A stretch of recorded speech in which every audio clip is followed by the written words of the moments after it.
Graça e paz, irmãos, que me assistem agora pelo YouTube, que me assistem pelo blog. Irmãos, eu quero vir com esse vídeo aqui falar a respeito de uma passagem aqui da Palavra de Deus, que se encontra em Marcos, capítulo 13 e versículo 14 a seguir, onde Jesus fala da tribulação, onde Jesus fala sobre a sua vinda e sobre o que vai ocorrer, né? Nesse período e também antes da sua vinda. Então eu vou ler aqui, irmãos, me acompanhem aí se puderem, Marcos 13, 14 a seguir. Eu vou ler aqui para vocês e eu vou explicar. Irmãos, aqui nessa passagem ela é muito fácil de se entender, irmãos. Não precisa você ter muito conhecimento das escrituras. É só você saber interpretar o texto, tá? Então eu falei dessa passagem para uma pessoa e ela é uma pessoa simples e eu disse para ela ler e depois me dizer o que ela entendeu. Irmãos, ela leu essa passagem e eu perguntei o que você entendeu dela. E ela falou assim que entendeu que Jesus só voltava depois da grande tribulação. E ela sendo pré-tribulacionista. E ela não entendeu. Ela não conseguiu assim, ficou pasmada sobre Marcos 13. Então, irmãos, vamos ler aqui e eu vou discorrer para vocês, tá bom? Então, diz assim: o sermão profético continua, a grande tribulação. Você pode também ler em Mateus 24, 15 e 28 e Lucas 21, 20 até o 24, tá? Diz assim: ora, quando vós virdes a abominação do assolamento, que foi predito estar onde não deve estar, quem lê que entenda, então os que estiverem na Judeia que fujam para os montes, e o que estiver sobre o telhado que não desça para casa, nem entre a tomar coisa alguma de sua casa, e o que estiver no campo que não volte atrás para tomar a sua veste. Mas ai das grávidas e das que criarem naqueles dias. Orai, pois, para que a vossa fuga não suceda no inverno. Porque naqueles dias haverá uma aflição tal, qual nunca houve desde o princípio da criação, que Deus criou até agora, nem jamais haverá. E, se o Senhor não abreviasse aqueles dias, nenhuma carne se salvaria, mas por causa dos escolhidos que escolheu, abreviou aqueles dias. E, então, se alguém vos disser, eis aqui o Cristo, ou ei-lo ali, não acrediteis. Porque se levantarão falsos cristos e falsos profetas, e farão sinais e prodígios, para enganarem, se for possível, até os escolhidos. Mas vós vede, eis que de antemão vos tenho dito tudo. Jesus está dizendo aqui, e estou alertando vocês de tudo que vai ocorrer. Estou falando, te dando os pormenores, deixando de forma mastigadinho aqui para vocês, falando no português mais claro, para que vocês saibam e não sejam enganados, não sejam pegos de surpresa, né? Então Jesus, é isso que ele quer, porque Jesus virá como um ladrão, irmãos, para aqueles que não creem na palavra dele, para aqueles que não são os santos de Deus, aqueles que não esperam a sua vinda. Em outras palavras, os ímpios, né? Ou aqueles cristãos também fracos, que acham que Deus não vai voltar, sabe? Então é para eles que Jesus voltará como um ladrão. Entenda isso. Então, continuando, o sermão profético continua, a vinda do Filho do Homem. Você pode também ler em Mateus 24, 29 e 45 e Lucas 21, 25 até o 44. Ora, naqueles dias depois daquela aflição, o sol se escurecerá e a lua não dará sua luz, e as estrelas cairão do céu, e as forças que estão nos céus serão abaladas. E, então, verão vir o Filho do Homem nas nuvens, com grande poder e glória. E ele enviará os seus anjos e ajuntará os seus escolhidos desde os quatro ventos, da extremidade da terra até as extremidades do céu. Aprendei, pois, a parábola da figueira, quando já o seu ramo se torna tenro, e brotam folhas, Bem sabeis que já está próximo o verão. Assim também vós, quando vires sucederem essas coisas, sabei que já está perto as portas. Na verdade vos digo que não passará esta geração sem que todas estas coisas aconteçam. Passará o céu e a terra, mas as minhas palavras não passarão. O sermão profético continua, a vigilância. Mas, daquele dia e hora ninguém sabe, nem os anjos que estão nos céus, nem o Filho, senão o Pai. Olhai, vigiai e orai, porque não sabeis quando chegará o tempo. E é como se um homem partindo para fora da terra deixasse a sua casa, e desse autoridade aos seus servos, e cada um a sua obra, e mandasse ao porteiro que vigiasse. Vigiai, pois, porque não sabeis quando virá o Senhor da casa. Se à tarde, se à meia-noite, se ao cantar do galo, se pela manhã, para que vindo de improviso não vos ache dormindo. E as coisas que vos digo-as todos, vigiai. Então, irmãos, vamos voltar ali no verso 14. Diz assim: Ora, quando vós virdes a abominação do assolamento, que foi predito estar onde não deve estar, quem lê, que entenda, então os que estiverem na Judéia que fujam para os montes. Aqui, segundo alguns estudiosos da palavra, eles dizem que seria a profanação do templo, do terceiro templo, né?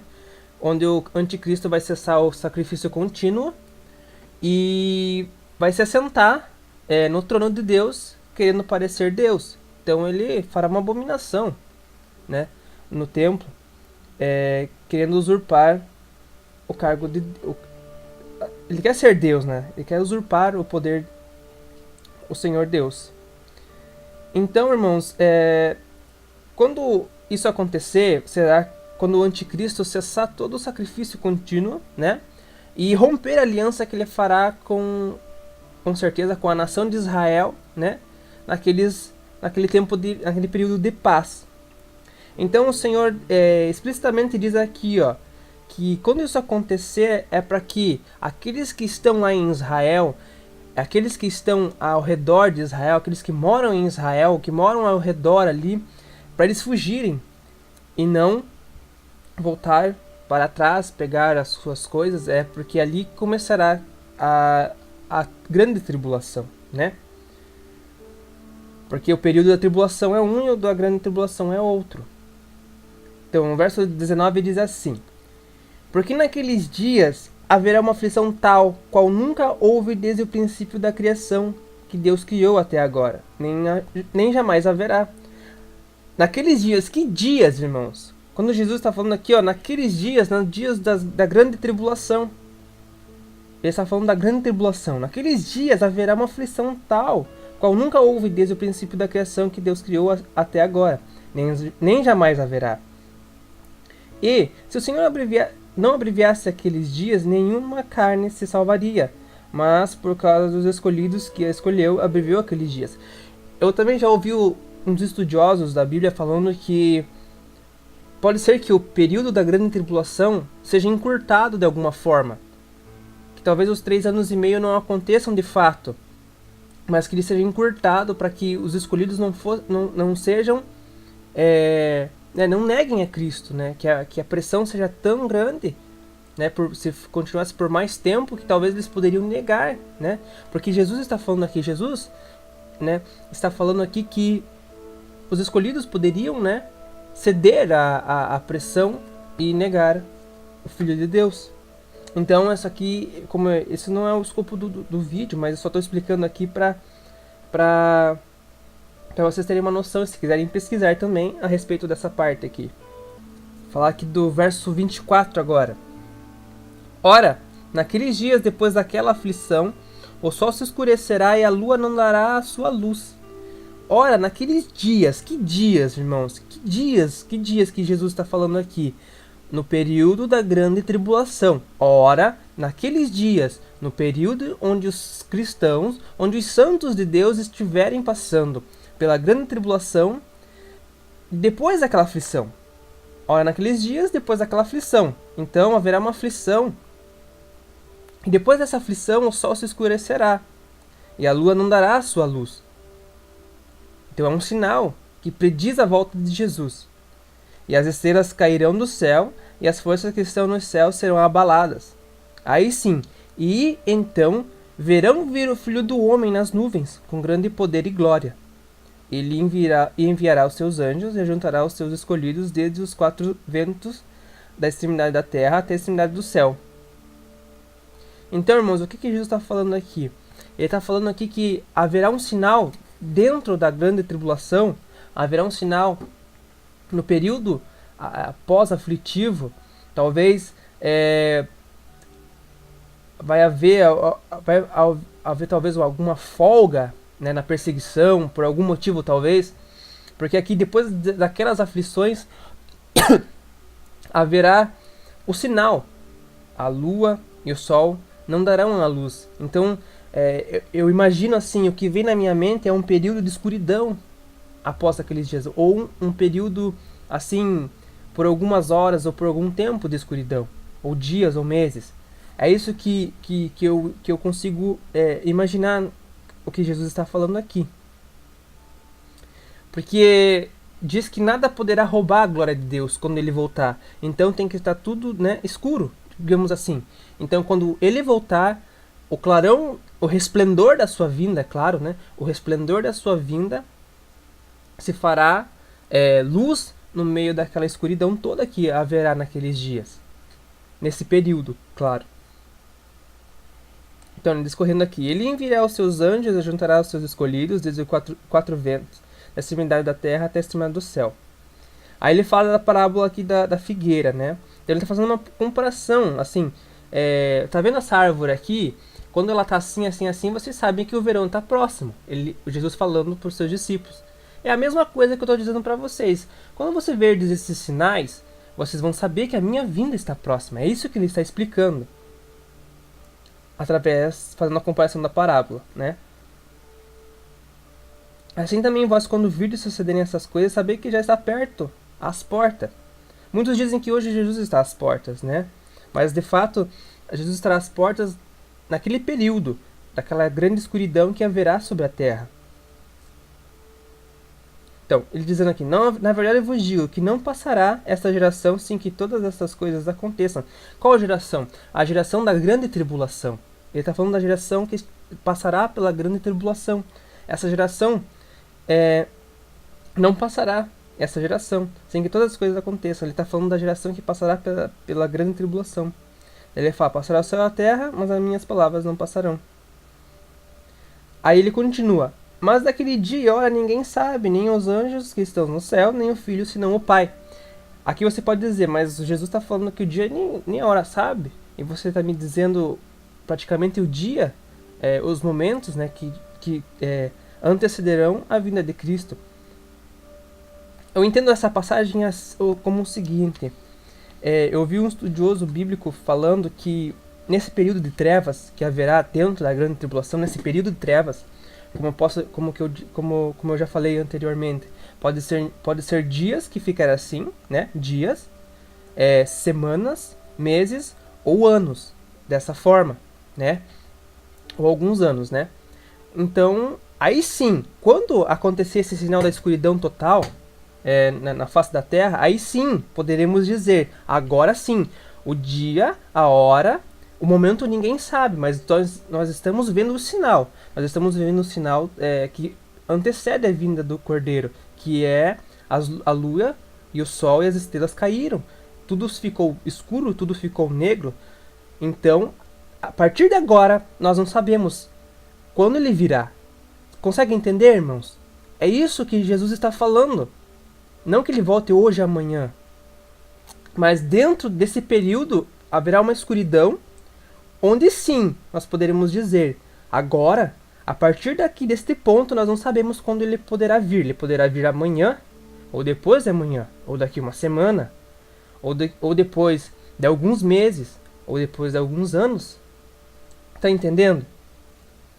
Então, ele falando assim, mas daquele dia e hora ninguém sabe, nem os anjos que estão no céu, nem o Filho, senão o Pai, né? Mas você pode estar dizendo, mas isso pode ser antes, né? Mas no verso 24 ele diz, ora, naqueles dias depois daquela aflição. Então ele está falando, depois daquela aflição, talvez vai ter uma folga, aí vai vir o sol, e a lua se escurecerão. Então ele está dando o dia, o período onde o sol e a lua se escurecerá, depois daquelas aflições, depois daquele período aflitivo da grande tribulação. Eu imagino que haverá não um descanso, mas sim não será tão ferrenho a perseguição. Você terá uma perseguição, mas não será como uma perseguição ferrenha, entendeu, irmãos? Então Jesus está falando, ora, naqueles dias depois daquela aflição, aí sim o sol se escurecerá e a lua não dará sua luz. Então, aí no verso 32, Jesus fala, daquele dia e hora ninguém sabe, nem os anjos que estão no céu, nem o Filho, senão o Pai, né?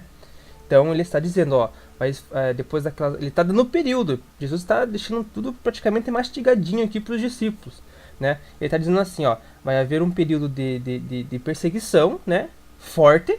Aí essa perseguição aflitiva vai dar uma baixada, né? Aí virá o sinal no sol e na lua. Aí sim, vocês aguardem, porque aí eu estarei às portas, aí eu estarei perto de vir, mas não sabendo nem o dia e nem a hora. Aí ele fala, olhai, vigiai e orai, porque não sabeis quando chegará o tempo. Ele está dizendo, está sendo enfático, né? Dentro desse contexto do período de escuridão que haverá na Terra por causa do sinal na Lua e no Sol, e nas estrelas, né? Aí ele falando sobre a parábola lá. É como se um homem, partindo para fora da terra, deixasse a sua casa e desse autoridade aos seus servos, e cada um a sua obra, e mandasse ao porteiro que vigiasse. Vigiai, pois, porque não sabeis quando virá o Senhor da casa, se à tarde, se à meia-noite, se ao cantar do galo, e se pela manhã, para que vindo de improviso não vos ache dormindo. E as coisas que vos digo-as a todos, vigiai. Então, irmãos, quando eu li essa passagem de Marcos 13, eu fiquei muito assim impactado com a revelação que Jesus passa claramente para os discípulos, sem parábola alguma, praticamente, né? Sem parábola alguma, nada que faça você ter que exercitar o teu estudo para entender aquela passagem. Marcos 13 é uma passagem muito clara sobre a grande tribulação, sobre a volta de Jesus, sobre os seus sinais que antecedem a sua vinda. Eu ainda estou estudando, irmãos. Eu não posso me dizer que eu sou agora um pós-tribulacionista, né? Mas eu estou estudando a palavra de Deus. Mas você pode pensar assim, mas tem outras passagens que anulam essa, talvez. Irmãos, entenda uma coisa. As escrituras não se anulam. Elas se somam. Você tem que ver, tem que encaixar as parábolas de Jesus, que ele fala sobre talvez as 10 virgens. Tem que ver onde que se encaixa essa passagem das 10 virgens. O que Jesus quer falar com isso? Sabe? Você tem que encaixar, você tem que somar, cruzar parábola, cruzar profecia, sabe? Você não pode usar uma palavra para anular a outra. Isso aqui, irmãos, a palavra de Deus, essas passagens de Apocalipse, essas passagens onde Jesus fala sobre a sua vinda, as parábolas onde Jesus conta ali também que falam a respeito da sua vinda, de como será a sua vinda, irmãos, elas são somadas, elas não se anulam. Você não pode anular a palavra de Deus uma com a outra, porque elas se somam, elas não se anulam, elas se somam. Porque então eu posso anular essa passagem de Marcos 13, eu posso anular a passagem das 10 virgens, se eu quiser fazer isso. Não, porque a palavra me dá respaldo. Não é bem assim. Eu não sou um expert, sabe? Eu não sou um estudioso. Mas Marcos 13 me chamou a atenção por quê? Porque é uma palavra clara. É uma palavra clara. Tá bom, irmãos? Espero que esse vídeo aqui possa ter esclarecido algumas coisas. Eu expliquei da forma que eu entendi e realmente eu acredito que seja esse o entendimento mesmo das palavras de Deus. Porque a Bíblia não tem várias interpretações, ela só tem apenas uma interpretação. Tá bom, irmãos? Que Deus abençoe vocês e que vocês possam refletir no que está por vir, tá? Que nós possamos vigiar sempre. Deus abençoe vocês. Graça e paz, irmãos. Aqui quem fala é o Stanley, dono do site O Poder do Espírito Santo. Chegamos ao final de mais um vídeo. Agora venho pedir uma ajuda para vocês. Ajude esse projeto clicando neste link e fazendo uma doação para que possamos mudar o layout do blog. Clicando aqui você encontra as informações do motivo do nosso pedido. Conto com a sua ajuda.